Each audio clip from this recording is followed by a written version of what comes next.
நண்பு செல்லமே, உன்னிடம் எப்படியாவது பேசிவிட வேண்டும் என்பதற்காக நான் ரொம்ப நாளாகவே காத்திருந்தேன்.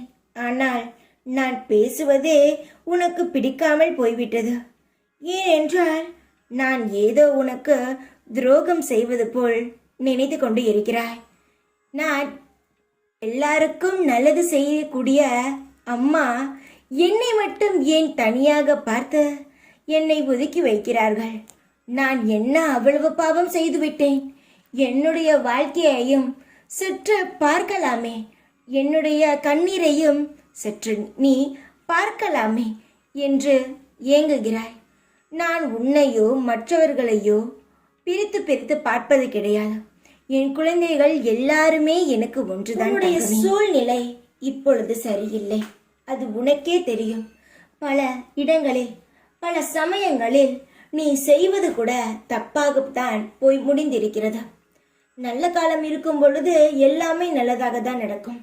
ஆனால் கெட்ட நேரம் என்பது வரும் பொழுது நீ என்ன பாவம் செய்தாயோ அதற்கான தண்டனைகளை நீ நிச்சயமாக, நீ மட்டும் இல்லை எல்லாருக்கும் அப்படிதான் அனுபவித்துதான் ஆக வேண்டும். இப்பொழுது உன்னுடைய நீ போன பிறவியில் செய்த சில கர்மாவின் பலனால் தான் இப்பொழுது நீ இந்த ஒரு சூழ்நிலையை அனுபவித்துக் கொண்டு இருக்கிறாய்.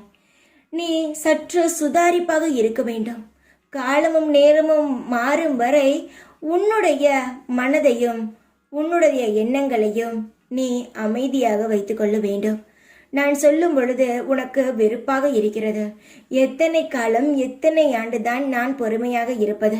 என் வாழ்க்கையில் இதுவரை நான் எந்த ஒரு சந்தோஷத்தையும் அனுபவித்தது கிடையாது.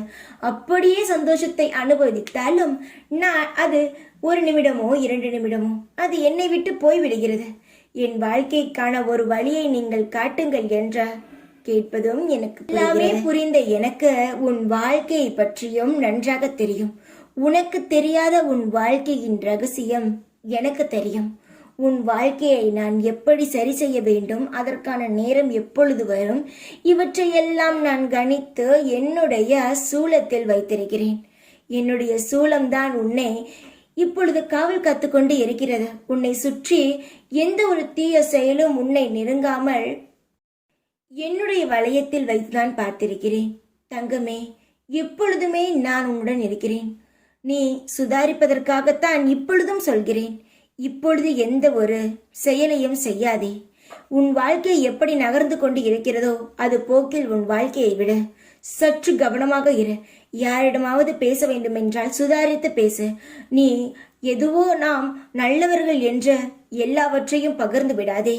உன் வாழ்க்கையில் யாராவது நீ இந்த செயலை செய்தால் நல்லது என்று புதிதாக ஒரு செயலை செய்ய சொன்னால் செய்யாதே. நான் செய்கிறேன் என்று அவரிடம் சொல்லி வைத்து அதன் பிறகு நல்ல நேரம் உனக்கு நான் ஏற்படுத்தி தரப்போகும் அந்த நேரத்தில் நீ எந்த ஒரு நல்லதை வேண்டுமானாலும் செய். இப்பொழுது பொறுமையாக இரு. காலமும் நேரமும் உனக்காக கை கொடுக்கும். அந்த நேரத்தில் நான் உனக்காக உதவி செய்வேன். இப்பொழுது உன் கர்மாதான் உன்னை வாட்டி வதைக்கிறது. உன்னுடைய வாழ்க்கையில் தடங்கல்களும் பிரச்சனைகளும் அதிகமாக உள்ளது. எல்லாவற்றையும் சரி செய்ய நான் இருக்கிறேன்.